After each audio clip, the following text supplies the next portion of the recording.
November chapter meeting is going to actually be November 7th. It's not going to be the second week, it's going to be the first week. So we'll remind everybody again in October for that.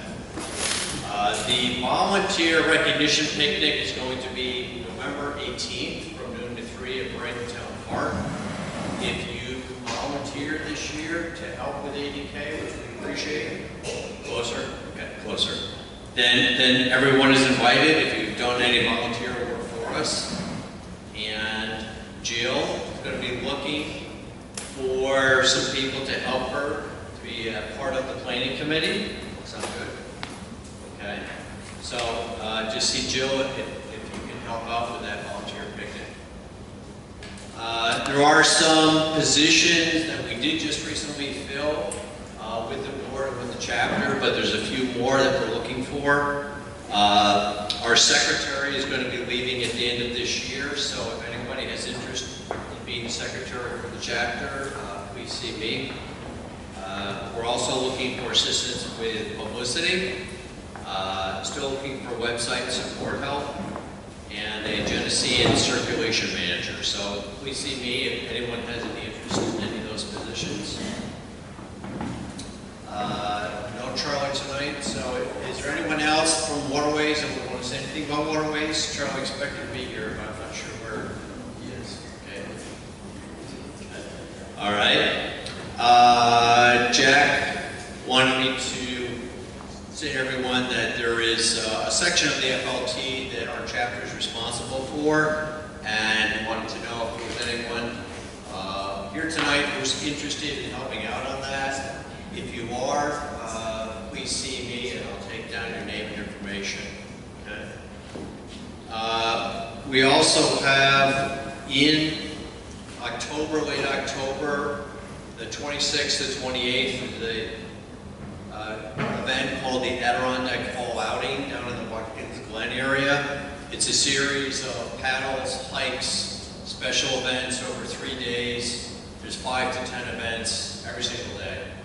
And that is, if you want more information on that, you go on the main site calendar and just go to October 26th, 27th, or 28th. You can find the information and a listing of all those events. And I know a little bit about it, so if you're interested, just come see me on a break or after the meeting. Okay.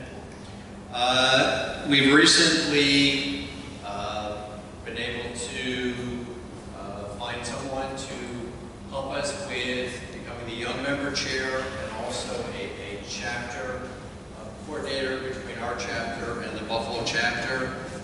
He's in the audience tonight. His name is Jeremy. Jeremy, will you please stand?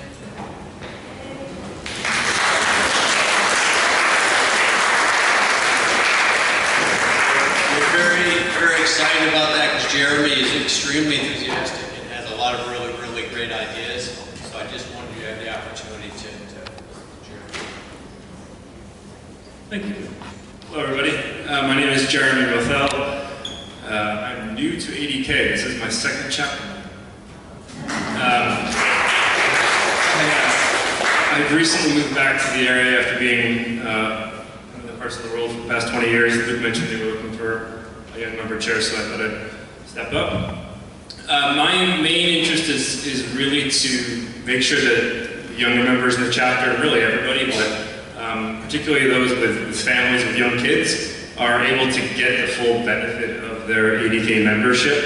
So what I'm trying to do is plan more family-friendly outings, more kid-friendly outings.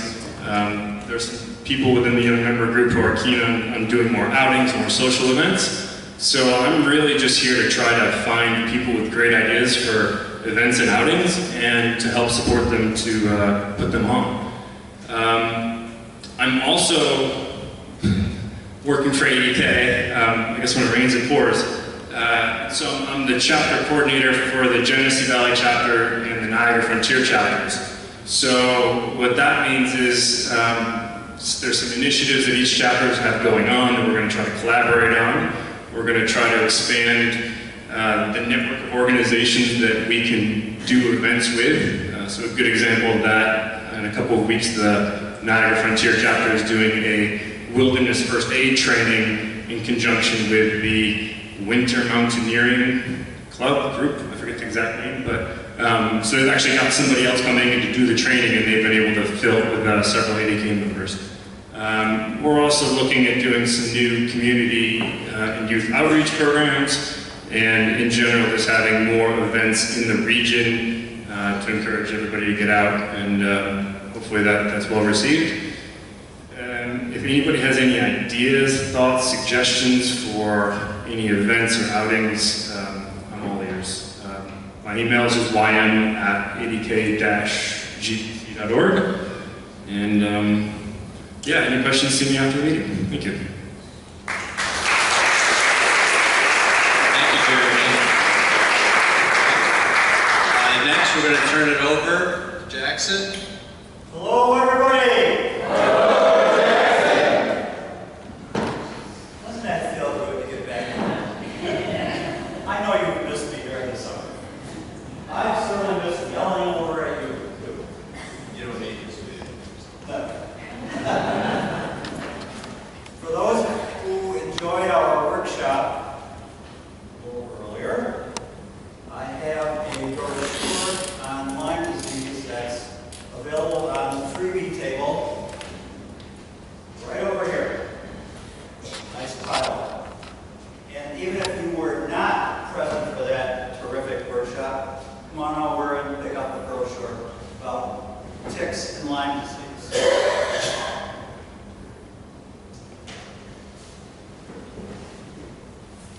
The presenter for tonight's program about hiking the Continental Divide Trail, One Woman's Journey, is also selling her book, which accompanies her presentation.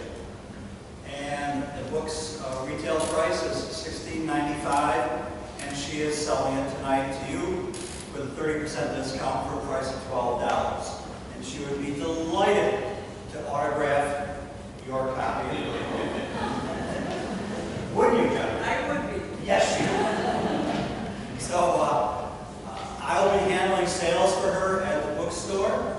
Regrettably, as those of you who make purchases at the bookstore know, I cannot accept plastic. So it would be cash or a check. And see me at the end of the program, and I'll make sure you go home with a copy of her book. She brought plenty of them. Okay.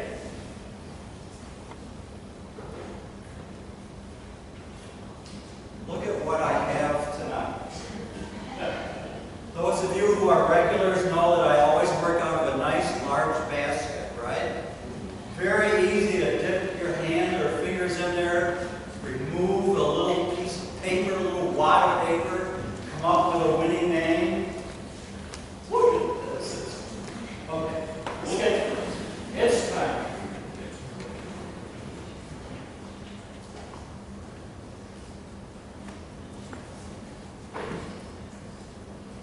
A winner every time.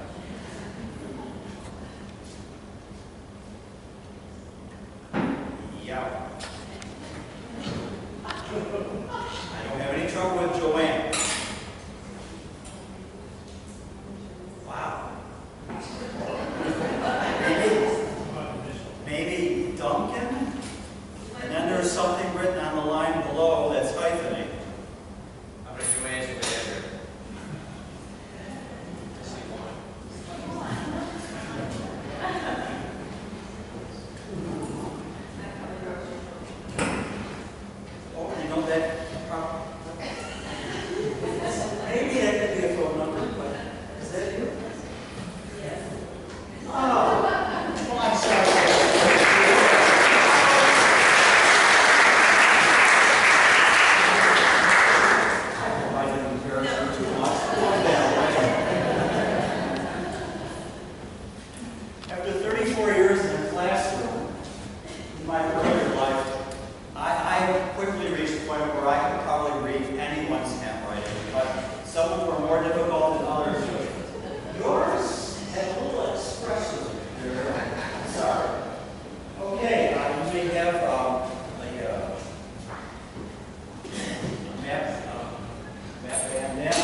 out our High Peaks map bandana, which of course has a lovely map of the High Peaks region, just in case you have a problem on the trail and your map, your GPS, whatever it is that you're using fails. This will get you home. Congratulations, Joanne.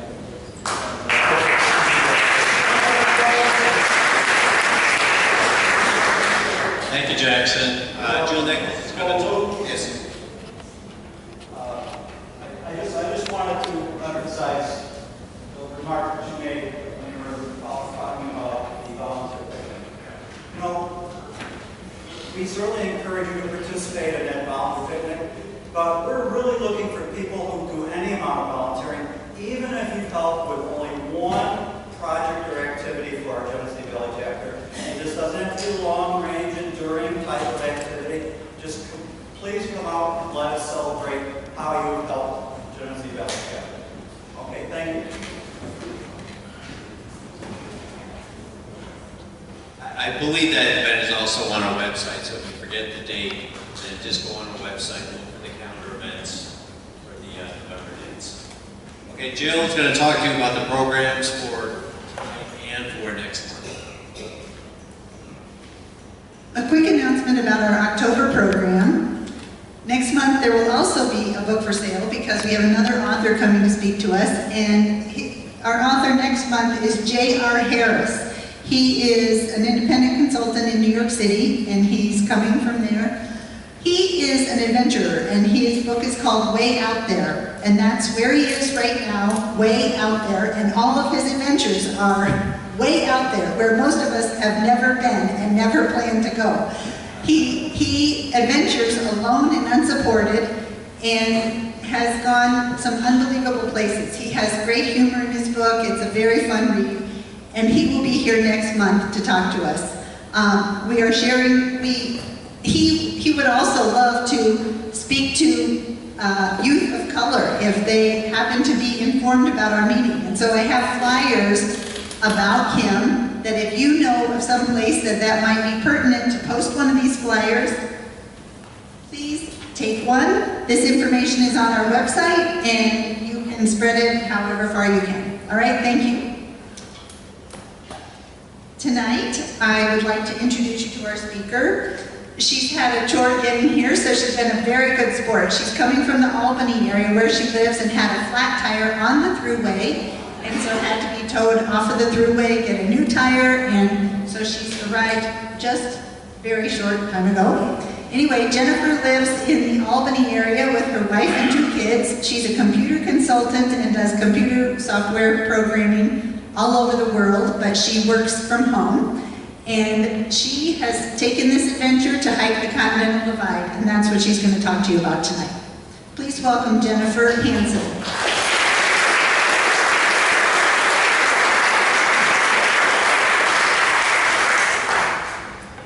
Testing 1, 2, 3. Hello everyone. I am honored to be here tonight.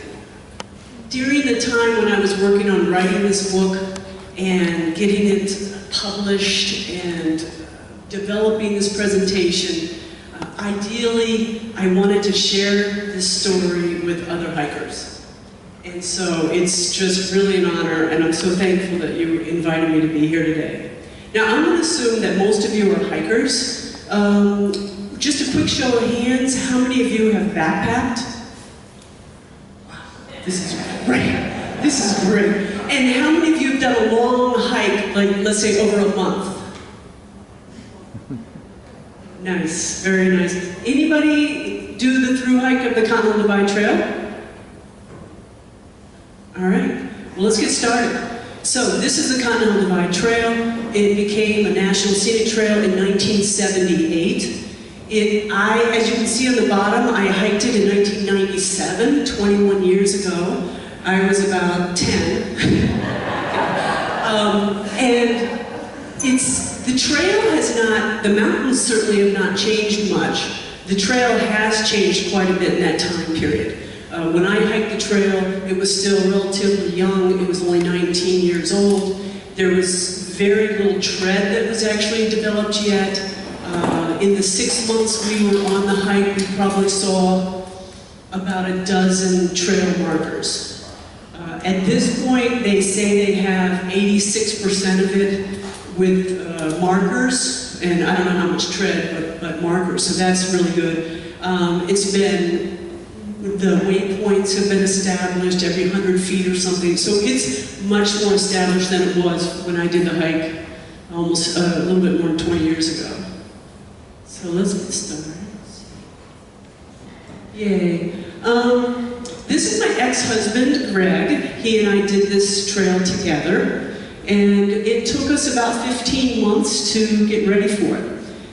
As there were other people who had done the trail before us, thank goodness, and so we read the books, we talked to the Continental Divide Trail Society, Jim Wolfe. He had written guidebooks for about a half of the trail, and he had developed a map set that I thought was the whole trail, but when I got it I realized there was like whole states that were missing. So it took a long time. You can see back here, let me see if I can get this to work, right back here on this board, I have state maps on this board, and I'm reading this book and trying to, just looking at the maps, we were trying to figure out where in the world were we going to go? And then ordering maps. Now this was before the internet was really the internet. And so we would go on the internet and figure out the BLM, Bureau of Land Management map, and the number, and then fill out the order form and mail it in with the exact amount of money, or the National Forest map. So most of the maps were ordered in that fashion. When we finished, we had 130 maps from one end of the country to the other, and we used most of them, probably all of them. These are our resupply boxes, and probably the number one question that I would receive when I came back from the hike was, how did you carry all that food? I didn't carry all that food. We packaged this up in 29 different boxes, and we had figured out potential resupply points every, really like 4 to 6, 7 days. All right, so we tried to break it down and not carry more food than that period of time. And of course, we tried to get into shape. So here's Stairmaster. We walked with our backpacks. We went jogging, those sort of things. The one conditioning that we didn't do that I read about later, which really would have been a good idea, is to go to a tanning booth to get a bit of a tan before you head down into the desert and start hiking with just like shorts on. And that would be a good thing to do. This is an example of an anal retentive woman who wants to map out every single detail because we had never done a through hike before, and we were justifiably nervous and trying to make sure we had thought everything out. I created 3 different sets of menus, A, B, and C, and these are all the ingredients and how much they weighed and what I was going to carry in that box, which we did pack this much. When we first started the hike, we were pretty elaborate in our cooking, and so we had a device that attached to our stove that allowed us to bake bread. We were baking bread. We were cooking lunches. We were cooking breakfast. We were cooking dinner, and we had a little, I printed out a little recipe book. So a little recipes, and we're trying to memorize. After about a month, all that went home, and we got down to dried milk and cereal for breakfast, little snack candy bars every 2 hours for a snack, and lunch was beef jerky, 1 ounce, and 1 ounce of crackers and 1 ounce of peanuts. And then dinner was freeze-dried dinners when we had water to create them, and those were great. Those were delicious. We had hot dinners every night. And then these were the maps that went into this box in Wisdom, Montana, just for example. And that was important because with 130 maps, you needed to know what box, which maps went into. And that was very helpful. Other supplies, clothing, sometimes we were switching from snowshoes for the mountains back to the desert, and so equipment was being shuffled around all summer long. Here we are on the first day, April 1st, which is, of course, April Fool's Day, and a somewhat of a tradition to start something so foolish as a thru hike on April Fool's Day, so we had to do it. So we started the Mexican border, where we headed north, the Florida Mountains. This was just in the first few days of the hike. And, you know, as you can see, I mean, this is a dream to walk on something like this. There wasn't any obstruction.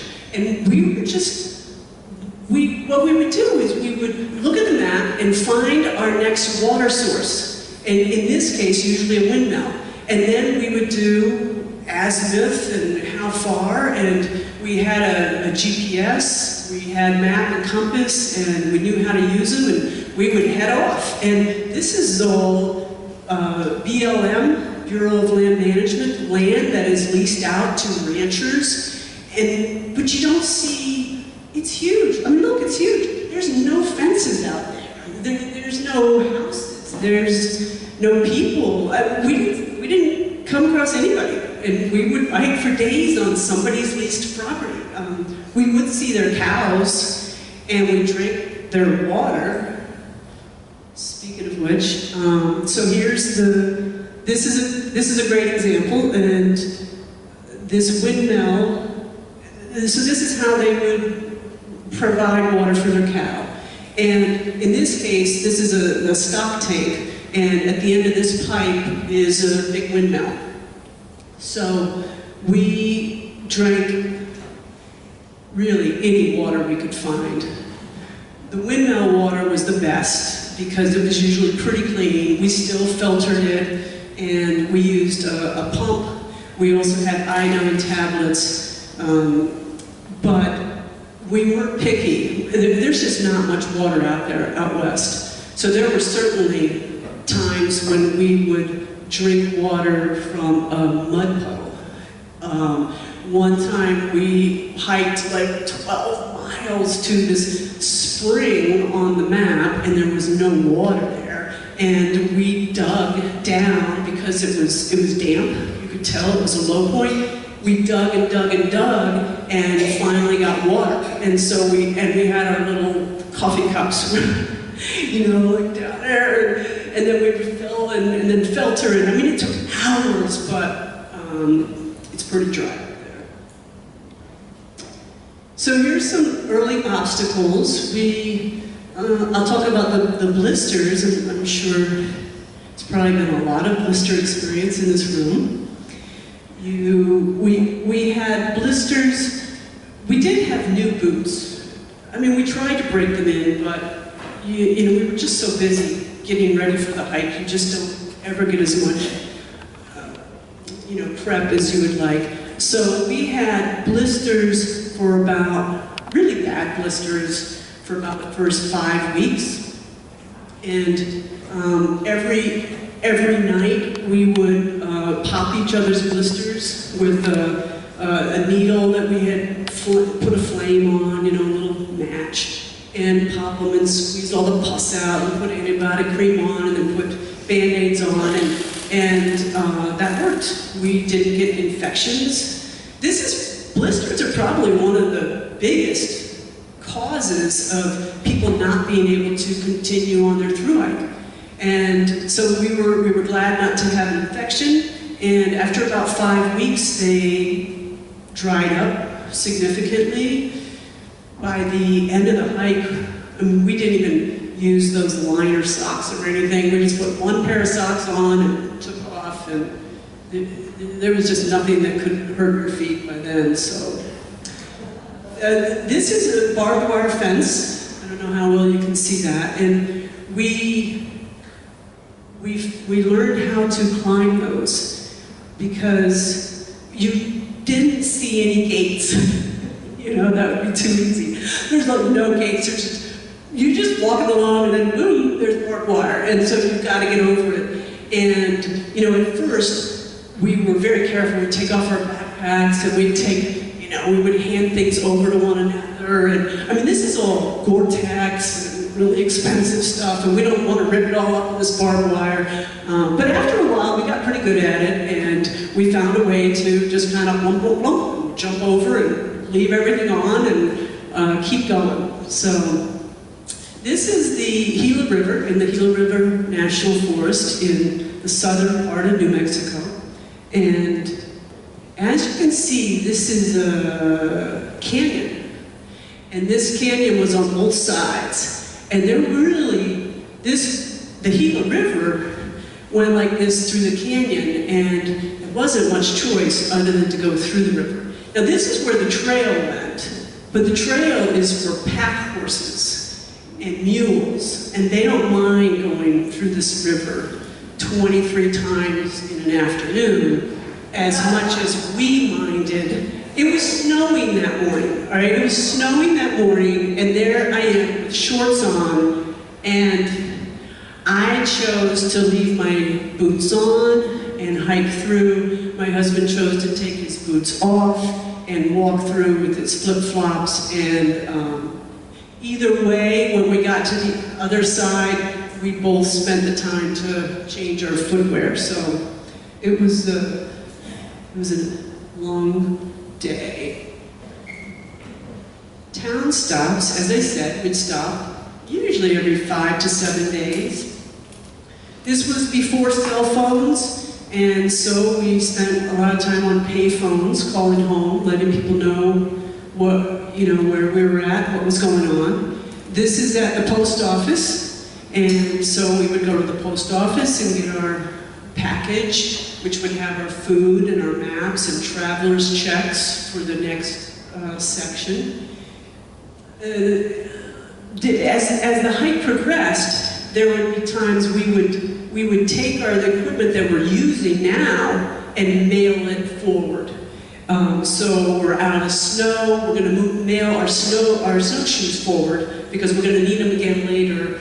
So we started actually sending our own packages to ourselves further down the road. But most of them were left with a friend of my husband's. And Luke Loix, he mailed all these packages on a certain time schedule so that they would arrive and we would have them.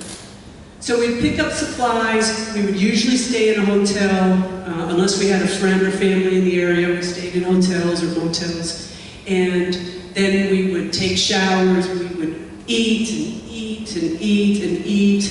And then as soon as we were not totally full, we would eat again and make calls. And we always did the laundry. We did trim our maps. So we had purchased, I would say, like 4 different types of maps. So you have your National Forest map. So it's a big map, this big, and it's 1 to 75,000 scale. So a centimeter is a mile, and you've got both sides, and we would just trim them. I would take out the teeny scissors from the first aid kit, like toenail scissors, and just cut all the way around the map. And then we also had the Bureau of Land Management maps, the BLM maps, 1 to 100,000 in the scale, and those were also monster maps. Very rarely we would use the 1 to 75,000, 1 to 25,000, which are normal size maps with it would show you much more detail. And I remember one time in Wyoming we carried those. I had like 15 of them in my packet for like a 5-day stretch, and they're heavy, and so we didn't use those very often. It was just too much. This is one of the sites that we saw in New Mexico, the Gila Cliff Dwellings. And it was a real treat because right when we got there, we hid our packs in the woods, and you know what it's like to walk without your pack when you've been carrying a pack and you feel like you could just like fly. So we had a great time there. The Alpine National Monument is an area that actually used to have volcanoes there. We didn't see any dormant volcanoes. We didn't see much of anything. It snowed the whole time we were there. And as Greg is showing you here, we didn't carry a tent through New Mexico because we were saving weight, and they only get 8 inches of precipitation a year. Well, we got about 3 of the inches while we were there. But so we had this tarp set up to protect us, and we were trying to figure out, because it was only one tarp, it really wasn't big enough, and we were trying to figure out how to keep our down sleeping bags from getting soaking wet from the snow. It was snowing all night, and so we came up with the great idea of putting the bottoms of the sleeping bags into the black trash bags that we were carrying for ground cover. So we put them inside there, and then we put it, and we went to sleep. And when I woke up in the morning, and our sleeping bags were wet, soaking wet, from the condensation of our bodies, whatever, right? So we had sweated in the night, the sweat went through the bag, it hit the black trash bag, and it stayed right where it was. And so we had very wet down sleeping bags after that. This is, well, enough about that. Let's keep going. Oh my gosh, it was so beautiful. This is the San Pedro National Forest in the northern part, sort of northern part of New Mexico. And there was pretty good snow, above about 9,000 feet in elevation. So our trail went higher, and we hiked quite a bit through the snow for a couple of days. We didn't have our snowshoes yet, because we were going to pick those up in Colorado. This was still New Mexico. So that didn't work out too well. You know, it's just wet and cold, and your feet are all so wet and cold. So we kind of ducked down below the snow line and made our way north. The really cool thing about this was also the other beings that were ducking down below the snow line were the elk. And we ran into herd after herd of elk just as we hiked through this forest, and that was very special.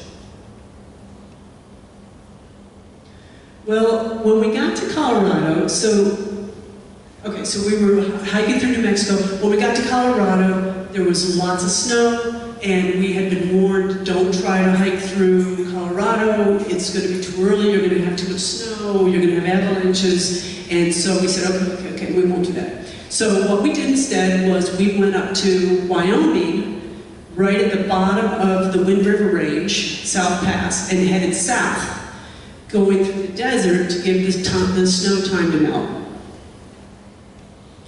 Here's a red desert. It is a desert. There's no water out there. There's nothing out there. There's supposed to be, if you look on the internet, wild horses out there. We didn't see any wild horses. This is what we saw. It was so boring. It was so boring. I was reading this really, I'm sorry, poorly written science fiction book out loud while I was hiking. And I would not have read it ever, but it was the only thing I had to read, so I just read it and hiked and hiked and hiked.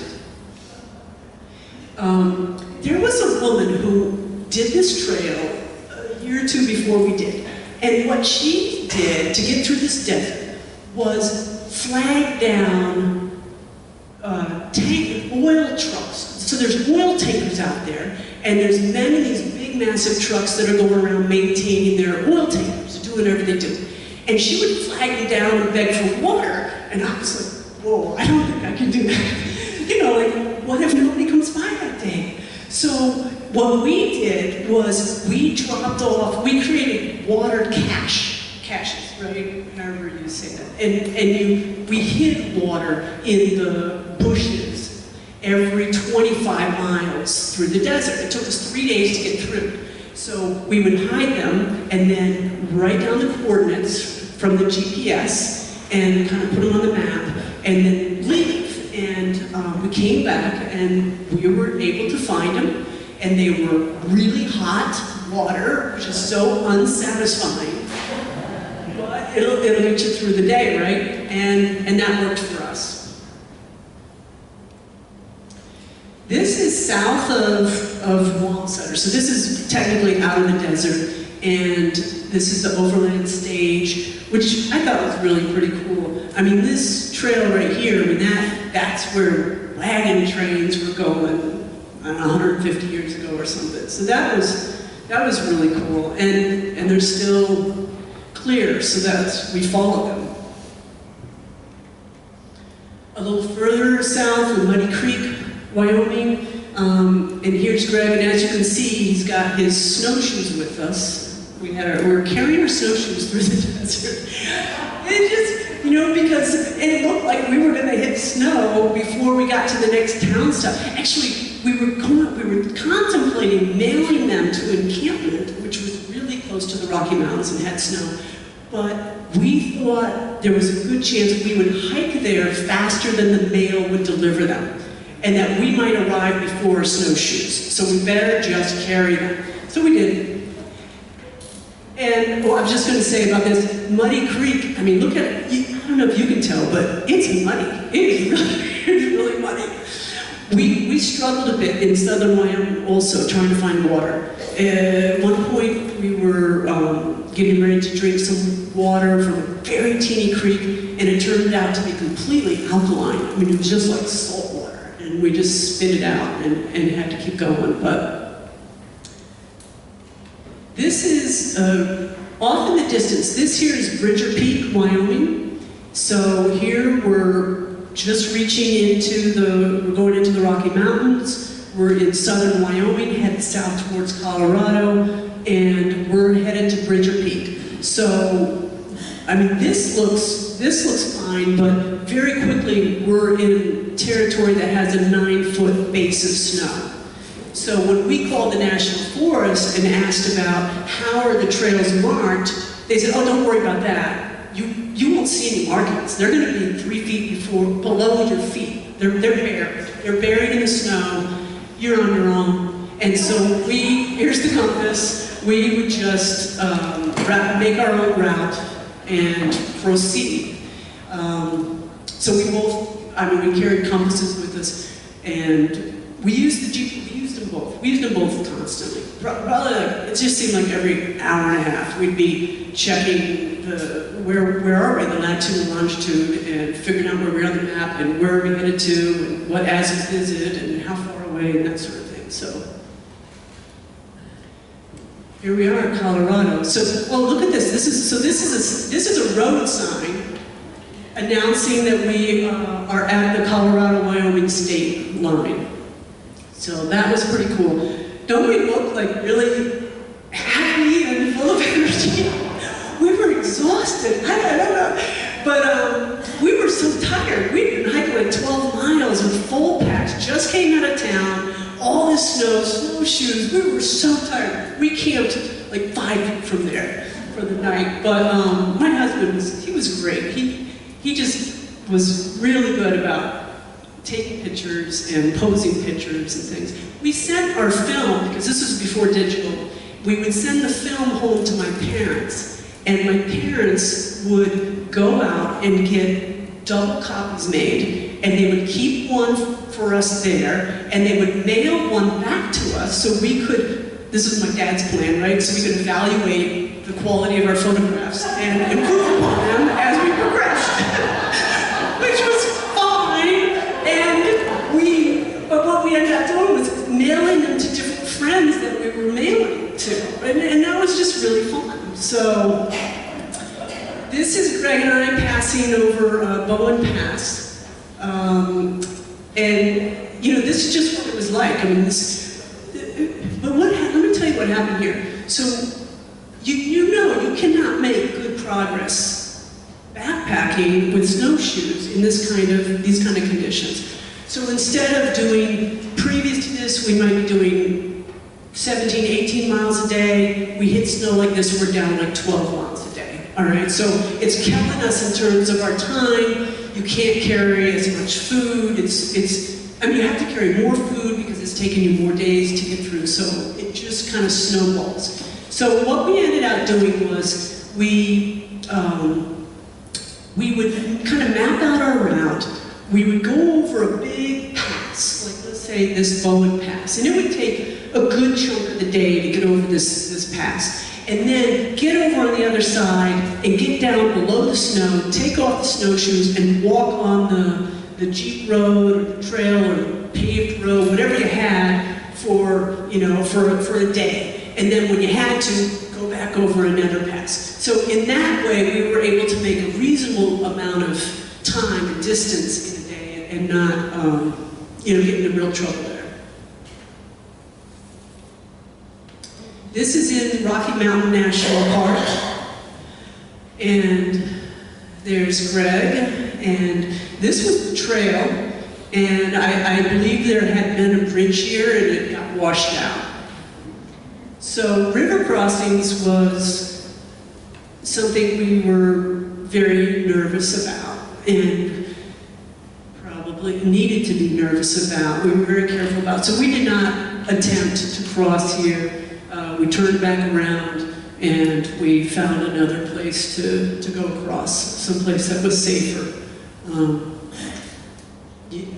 don't know about you, but I've had bad experiences with trying to do that, and it's just not smart. Lightning was another concern. How do you like that expression? Greg would make me do faces, it wasn't me. But anyway, there was big lightning coming. There's no cover out here, and we've got these lightning rods attached to our backs. So we did the best we could, and we did not get struck by lightning. I've actually had more close calls here in the Catskills, but so essentially when the trail would get to the bottom here, we wouldn't go up if there was lightning. We would wait down there. One time, and this is written about in the book, but lightning comes and we're in a big open field, and so we ditch our packs and we ditch those poles and those lightning rods, and we hunker down and wait for the storm to go over us, and so those sort of tactics, and we didn't get struck with lightning. So wildlife on the CDT. There was my husband. He's imitating a bear, and these are, because then you could see these are bear marks. I had planned to write this book before we did the trail. So we knew we were going to be using these photos for presentations just like this. So this is what we saw. We saw a lot of these birds, crows, bats, llama squirrels, the rattlesnakes, lots and lots of fox and coyotes, plenty of cattle, moose and elk. We actually did not see any black bear or grizzly bear. We saw plenty of bear sign, like especially in Glacier National Park and near Yellowstone, but we did not see any bears. I think part of that was because we did not want to see any bears. And so we didn't wear bells on our boots because people had said some bears, they associate that with cattle and it doesn't scare them away. So we carried pepper spray with us. Very teeny little canisters. Very teeny little canisters of pepper spray because we didn't want to carry all the weight. And it was a little hard to feel protected by this teeny can of pepper spray. But one time I accidentally sprayed myself, taking a picture, and man, I don't know if you've ever done that before, but everything starts just like, running. running. You can't see anything, and you're coughing and everything. So that was a good experience. Educational experience. So what we did was we paid attention to the habitat. We tried to, if we were in an area where we couldn't see far, then the bear couldn't see us either. We didn't want to surprise any bears. So if there was loud noise nearby, like a river, that might prevent the bear from hearing our approach, or if they couldn't see us, then we would be hollering out. We had heard the human voice was the best bear to turn. So we'd be walking through the woods, yo bear, hey bear, here I come, run away. We just say, nobody's out there. There's nobody there. Nobody cares. We've got 3-4 days without seeing anybody, so we didn't hit any bear. What happened was, we went down into Colorado and we're snowshoeing, okay, and we're jumping over these, not jumping over, but climbing over these passes, and we got to a point where we were near Silverthorne, Colorado, and oh my gosh, we were like the top of this river basin, right? And all around us were steep mountains, and our only way out of this canyon we put ourselves in was to climb straight up this like 15 foot of snow. And so we're just like digging in our snowshoes and climbing up this snow, which really didn't feel terribly safe because there was a lot of steep behind us, and so if we fell, I think we would have been hurt. We got to the top, and we started going down into the next basin, and Greg went first, and it was kind of cool because it was beautiful up there. And he goes, ah! And he starts like running down with snowshoes and backpack, and the whole area goes, and the whole, like a big slab, just, and avalanche sign, right? Avalanche. And so he froze, and then very timidly kind of got out of there, and we very carefully went down and ended our hike in Colorado, because we did not want to be in an avalanche. So we got lucky there, but we finished in Colorado, and then we did the next leg. We came up here to Warm Springs, Montana, and hiked north to the Canadian border. Again, we're just trying to find the places that don't have snow, and then we'll come back later after the snow is melted. Big sky country, it really is. Montana's, it's just beautiful. This is our tent, and this is one evening, and it was just very beautiful. Scapegoat Wilderness Area, and this area had been burnt out a number of years before we arrived, and it's a very eerie feeling to be walking through a forest where there's no wildlife, and there's no birds, and there's no animals. You don't realize how comforting those sounds are, until they're gone, and it's just very eerie. The Bob Marshall Wilderness Area is the largest wilderness area in the continental U.S., and this is a picture of the Bob Marshall, and that's called the Chinese Wall. The trail just goes right along up here and then keeps going. That was pretty cool. This is just a horse packer. So there were working people in different parts. And some of them, like in this case, he and some others were like trail guides. They were taking other people, tourists, through, like on a wilderness adventure through the mountains. So that was, as you got into northern Montana, we saw more and more of that. It's really probably the only place we really saw that. So in other areas, you saw more ranchers, and they were generally on like four-wheel drive vehicles. This is Black Mountain, and you can see the trail, and it just goes right along this ridge. This is in Montana, and that was nice. I keep saying beautiful, but it just was. Like every day, you wake up and you walk a little ways, and then you're like, wow. And speaking of which, Glacier is so amazing. Here's Glacier, here's our trail, and then we go up and up and up and up and up to the pass. I think we were there for about 5 days. You have to get permission for where you're going to camp. You have to get your campsites assigned by day ahead of time. A little tricky when you're doing a through hike because you don't know exactly when you're going to be there. They also, I don't know what happened, but we had picked and we had made our request of what campsites we wanted to use based on, our average mileage at the time, which, I don't know, by this time, 18 miles a day, something like that, 20 miles a day. And they came back and they had picked campsites for us that were all like 11 miles apart. And we're like, oh. And we called them and we said, we'd really like to do this a little faster because we're trying to get this all done before it snows, blah, blah, blah, blah, blah. And they're like, no, this is it. Take it or leave it. We said, okay. So we'd get up in the morning and we would do our 11 miles and it'd be 11 in the morning and we'd be like, we're free.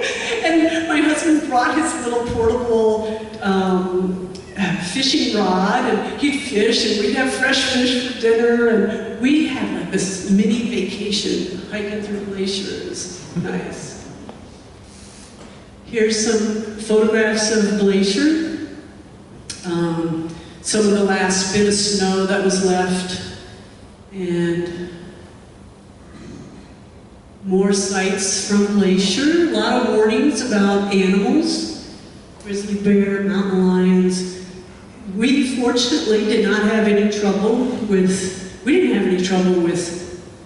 of these animals through the whole hike. The only trouble I had was a mouse. It chewed a hole in through my bivy sack for no good reason. This was one of our campsites.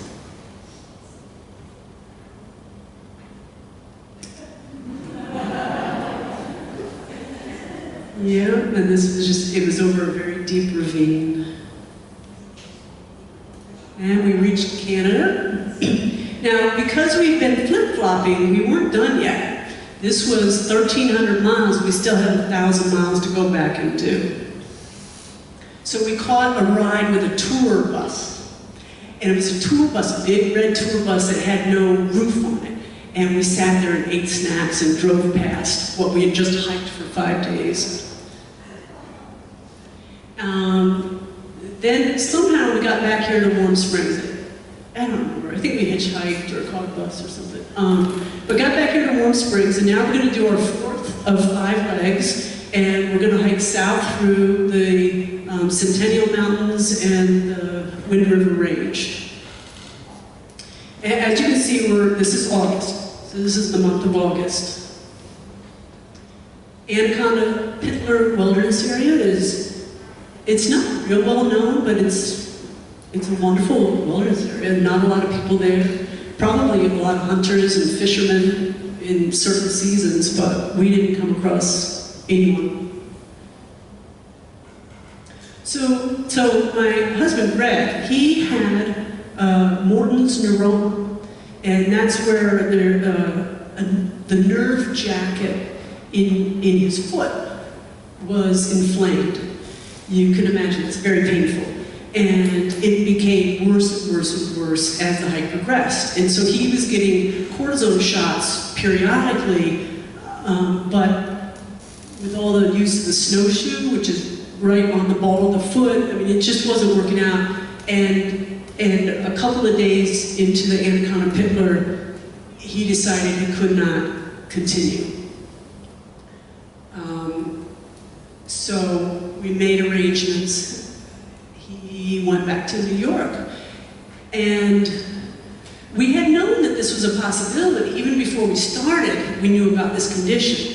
And so we had had time. It wasn't like it was a sudden injury that you suddenly have to make a decision. So we had had a lot of time to think about this, to talk about this, and I really wanted to finish. I really wanted to keep going. I can tell you for sure, I never would have started this hike alone. No way in the world I could have done that. But we had already been hiking for 4 months. So I felt I could continue. I could continue on my own hiking this trail. And so for the next 2 months, for the most part, I was alone. So you don't see any people in these pictures. It was a very lonely time. But here's Yellowstone, and this was, I can't remember the name, but it was a plateau just as you come into Yellowstone. It had been burnt out with fire about 10 years prior, but now it's starting to grow back. And of course, you know, all the beautiful pools. I was hiking through the outskirts of Yellowstone, and then you can tell you're getting close to something because the trails get more defined and get clearer, and then suddenly, like, I'm on the boardwalk, and I'm walking along the boardwalk in my yucky, stinky clothes and my backpack and my poles, and there's all these tourists walking the same boardwalk with me. So that was kind of interesting. But I will say they have a great snack bar. Old Faithful snack bar. I had a double cheeseburger. Here's the Grand Tetons. Just awesome, rugged mountains. I didn't hike over here in the rugged part. I was over here. I propped up the camera on a rock and I walked past it. So I'm looking like I'm just unaware of that camera. But so hiking alone, I did make some changes in my equipment. I got rid of the 2-person tent, and I was carrying a bivy sack, which is just a Gore-Tex sack that you put your sleeping bag in to keep you dry. I sent away the water filter, and I just used iodine tablets after that. I kept the stove, and just some other small changes. So my pack was pretty much probably about 34 pounds when it was full of food, and probably around 28 pounds when I would get into town and have no food. So it was in that range, which felt pretty manageable at the time. I was trying to make up time. I really wanted to finish the hike in 1 year, and I knew that I was getting close to running out of time because big snow would hit. So I would get up with the sun, usually around 7:30 in the morning. It would take me about 20 minutes to pack everything up and to grab some cereal, and then I'd be off. And I would hike for an hour. I might break for 3 or 4 minutes, 5 or 6 minutes. I wouldn't take off my shoes and socks. I would just keep going. I'd stop for lunch, and at lunchtime, I would usually take out my sleeping bag, take out my bivy sack, and dry them out in the sun, because they're almost always wet when I first packed them up. And I might take off my boots and socks at that time. And then after lunch, I would hike again the rest of the afternoon into probably around 5, 6, 7 p.m. usually. And then I'd like to set up camp before dark. And when I would set up camp, I'd always do the triangle that somebody had taught me. And I'd have my bivy sack over here. I would have my food and cooking supplies in another port. If I could, if there was trees around, we'd throw a rope up there and hang our food. And then in a third corner would be the backpack and the boots.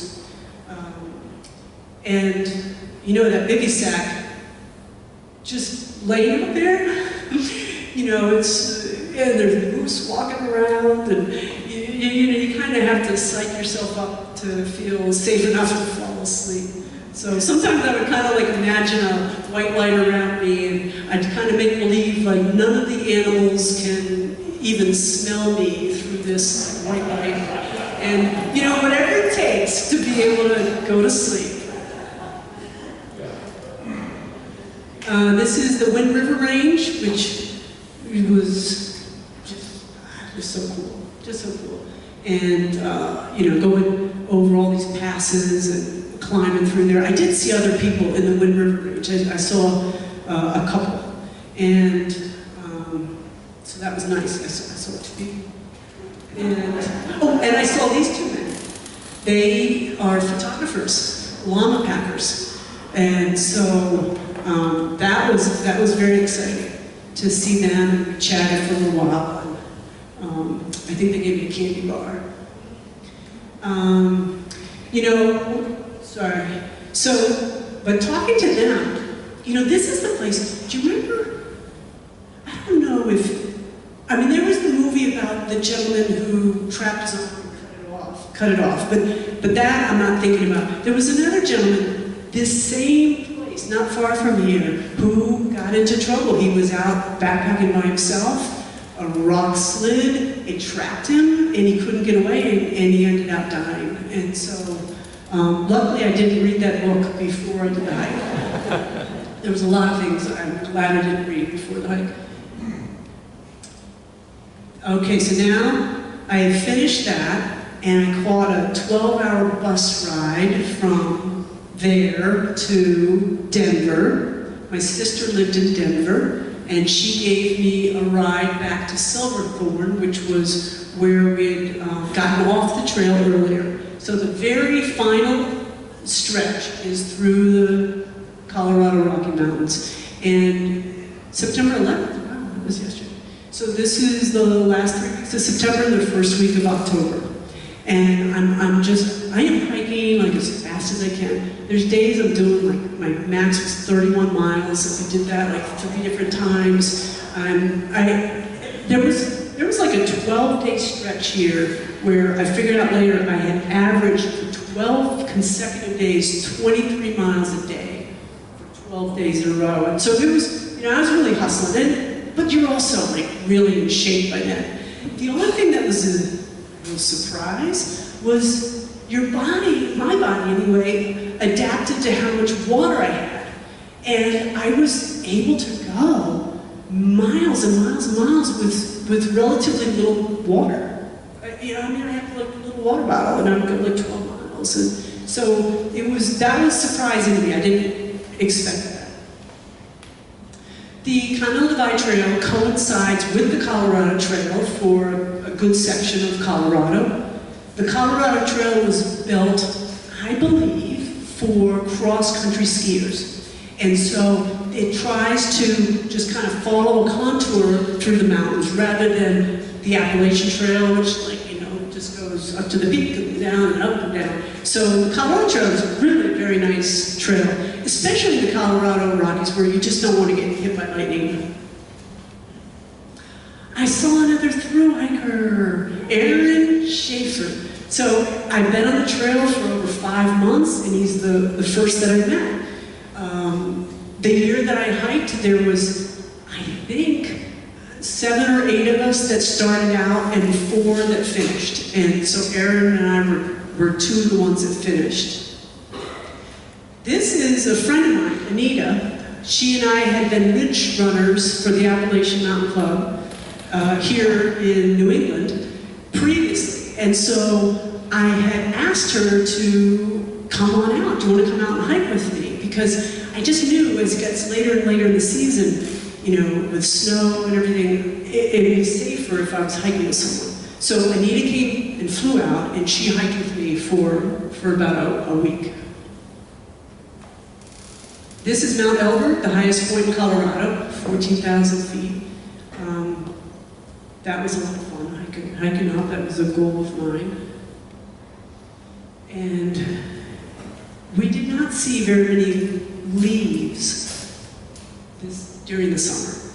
You're either in the desert and you're seeing sagebrush, or you're in snow, you're seeing pine, but to actually just see leaves was really nice. This was a beautiful.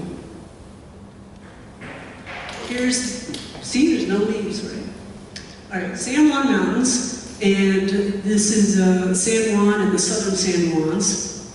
This is a trail that I'm following, and I woke up to, a dusting of snow, 2 or 3 inches of snow. How are we doing on time? Does anybody know? It's a quarter till. Ooh, we're almost done. But I just want to share here. At this time, and it's very odd that this happened, but I had a run-in with altitude. The altitude was bothering me. And here, I've been out here for 6 months. I mean, I've been in higher altitude than this, but it was still probably 10 or 11,000 feet. And what happened was I got to an area that kind of looked like this. It was just kind of brush and everything. And I knew that there was a stream there, so I took my backpack off and I went to get water, and then I turned around and I couldn't find my backpack. And I was like, wait, where's my backpack? And I was just spacey. I was really just spacey. And I'm kind of like looking around and walking around, and then I finally found my backpack, and I'm like, man, I feel really off. Like, I just don't feel well. And I figured it was altitude. So I just stopped right there, and I cooked myself a big meal, and I drank a whole bunch of water, and I slept for the night, and I woke up fine. But it was surprising that it would happen so late in the hike. This is the last day. Greg had arranged to come back and hike with me like the last 3 days, I think it was. So that was really nice. So this is Chama River Valley, and this was taken the morning of our last day. Now, and this is October 6th. Big snowstorm arrived like 2 days later, closed the highway that we had just hiked past. So it was good we ended when we did. Now, the hike, sometimes people say if you're hiking with someone else on one of these long distance hikes, one of 2 things is going to happen. You either get much closer or you get further apart. Well, Greg and I definitely got further apart. We came back and, very quickly we decided to split up. So that was kind of surprising. And it wasn't like we were out there fighting or arguing a bunch. It was just, I think, the amount of time you spend out in nature, I think you're personally doing a lot of talking to God, praying, whatever you want to call it, and just, you're with yourself a lot. I think you get to know yourself better. And so one of the things I realized was that being in a heterosexual relationship wasn't really for me. So here's what happened. I came home, and now I'm married to a woman, Denise, and we have 2 children, and here's Greg, happily married to a friend of ours, Pam, and they have 2 children, and we all live in the Albany area. He helped me a great deal with writing the book. An ex-husband can be pretty honest, right? And you need that when you're writing a book about yourself, and so he really added a great deal to the process, and I very much appreciate that. So, as I said, we did write this book. I wrote this book when I got back. I'd never written a book before, and it's kind of written like a first-person narrative, but I tried to make it like a fiction book, so it kind of flows along. And the book's very different from the presentation, and the presentation is very much hiking, and the book is definitely hiking, but it's also more, the internal experience, what you're thinking, and all those sorts of things. So, as this gentleman said, I have it for sale tonight, $12 a piece. I'm happy to sign it, and I think that's about it. Do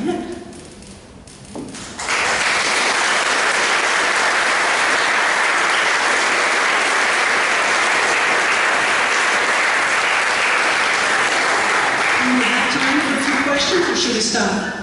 If you feel you need to leave, Yes. Oh, I'd love to. You know those two children?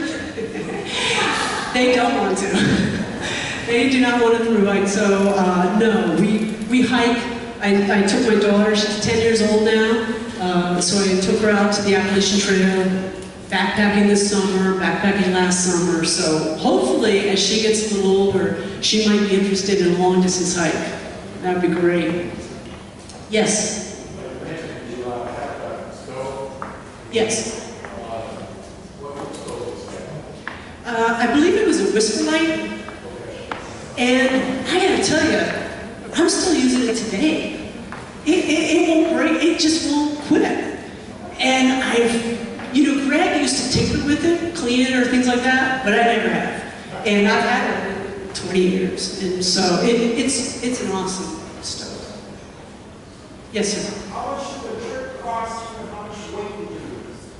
Not enough. How much did the trip cost?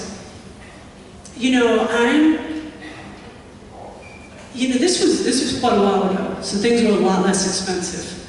I remember when we came back, we had like $10,000 in debt. And so I'm guessing around $15,000, because we wanted to buy all the new gear. We bought the Dana Design packs, and we bought the trekking poles and new boots and desert boots and mountain boots and things like that. So that's what I would guess. And then in terms of weight loss, my husband lost a lot more weight than I did. So he was, gosh, I don't know, I think he lost about 25 pounds, and I probably lost about 10 pounds. Yes?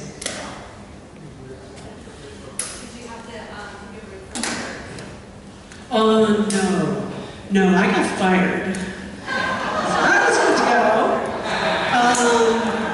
My husband worked for the great state of New York, and since he had worked there long enough, he was able to get a leave of absence. So, thank you. Any other questions? Yes? How long did it take to write the book? I'd never written a book before. And so I read a lot of books about writing books. And I just sat down and started writing scenes. And then I wrote lots and lots of scenes. And then I got this big foam board and different color Post-it notes. And I tried to put Post-it notes for different themes throughout the book, like our relationship with the food, the trail itself, Greg's foot getting injured, and actually my father passed away during that summer, and Greg and I flew home, and we were there for that, and that's in the book as well. So there was a lot of things going on, and then I chopped it into chapters and wrote it all down.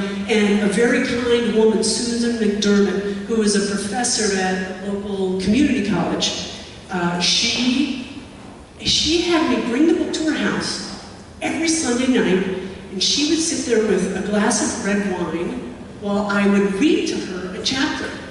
And then she would critique it verbally. Like, she wasn't going to write anything down. She just verbally, she would say, this. For example, she said at the beginning of the book, she goes, this reads a little bit like Captain Kirk's log. It's got all the dates and facts, but what were you feeling? So she was very helpful. And then it took quite a while to find a publisher. I finished the book in 2002. The publishing industry had bottomed out after 9/11, 2001. And so it was very difficult. I approached 64 different publishing houses by the time I was done. If you ever try to do this, here's how I did it. I picked 10, and I really did my best with those 10, and I sent out the materials. And then when I got rejected by all but 1 or 2, I would send the next 10 out. And then when I got rejected by all but 1 or 2, so I always had hope that somebody would say yes. Well, it took a really long time. And this publisher, they reached out to me and they said, you know, we really like your book, but you got to change this and you got to change that. And I made all these changes. For years I'm making these changes. And then they said, we really like your book, but nobody's heard of the Continental Divide Trail. If you had hiked the AT, we would buy it right now. I'm like, I'm not going to go back and hike the AT. After my son was born, after he was a couple years old, I tried again. I digitized all my photographs, I created new promotion materials, and I went back to the top publishers, especially that one, and I said, look, you do a search on the internet for Continental Divide Trail, and there's 800,000 hits. People have heard of the trail now. And they were convinced. They offered me a contract. So that was the story of the book. Sorry it was so long. All right, we're pretty much out of time. Thank you so much for coming.